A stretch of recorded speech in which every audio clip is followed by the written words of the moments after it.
Snowdrops. These beautiful icons of early spring can be really difficult to resist photographing. I'm guessing if you've clicked on this video, you've had some issues photographing them in the past and want to breathe a bit more life into your shots, make your snowdrop photographs more interesting and stand out from the crowd that's already out there. If that's the case, then you're in the right place, because in this video I'm going to share with you 5 unique ways to make your snowdrop photos pop. And if you want to know why I'm carrying around this rusty old baking tray, then you're going to have to stick around till the end. To achieve the first way of making your photographs of snowdrops more interesting, I'm afraid you're going to have to get down and dirty. This is all about providing a different perspective on the snowdrops by looking up at them. We're so used to seeing photographs from eye level or from the side, but by getting underneath the flower, you're presenting people with a really unique perspective that nobody usually sees snowdrops from. I found the best way to achieve this is actually with your smartphone, because it's quite flat and you can get it a lot closer to the ground. If you face your camera upwards from underneath the flower and frame it against the sky beyond, it creates a really unique effect. I recommend framing it against a blue sky, or at least a sky with some interest in it, because if the sky's overcast, then your snowdrop just blends into it and doesn't really stand out. Oh, blimey! I'm beginning to realise that there's a lot of kneeling and lying down involved in this snowdrop photography malarkey. Anyway, the second way in which you can make your snowdrop shots more interesting is to get closer, a lot closer, by trying out some macro photography.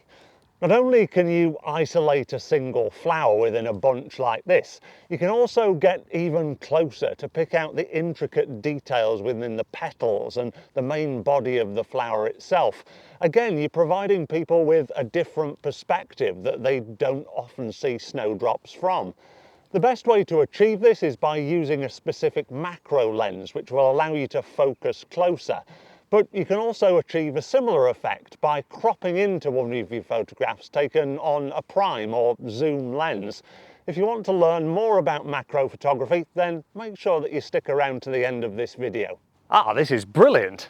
For the third way of improving our snowdrop shots, I've got a reprieve from lying down, which is always a bonus. It is to try out reflection shots. This is where you photograph the real snowdrop above the horizon and then a reflection of it below. It's a great way of showing off 2 different perspectives within the same shot and adding that extra layer of dynamism and interest. The best way to go about this is to find snowdrops growing next to a body of water. It doesn't necessarily have to be grand like a river or a lake. It could even be a puddle, because when you get in a little bit closer, it doesn't really matter. The best way to achieve snowdrop reflection shots is to place your horizon line in the middle. It just gives your photograph a little bit more balance between reality and reflection below, and just makes the photograph look a little bit more aesthetically pleasing. I knew the whole standing up thing wasn't going to last. At least we've only got 2 more points to cover. Point number 4 is to try black and white.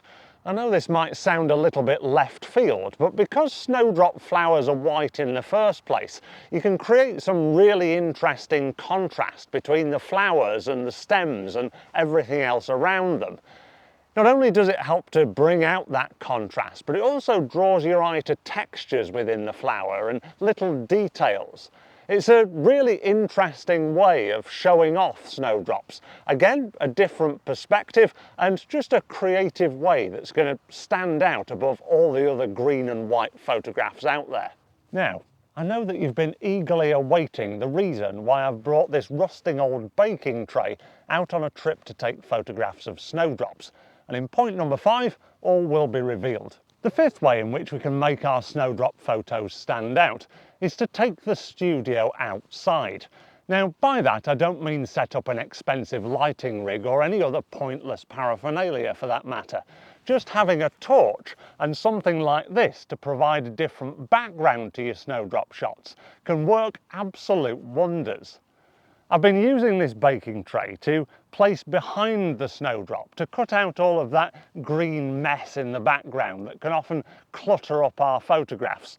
And because it's got these wonderful textures to it, it adds just a subtle difference and an interest in the background without taking over our shot. I've also been using my torch to illuminate the snowdrops, to give them that extra little bit of boost of light, which I haven't really got from the sky today, unfortunately.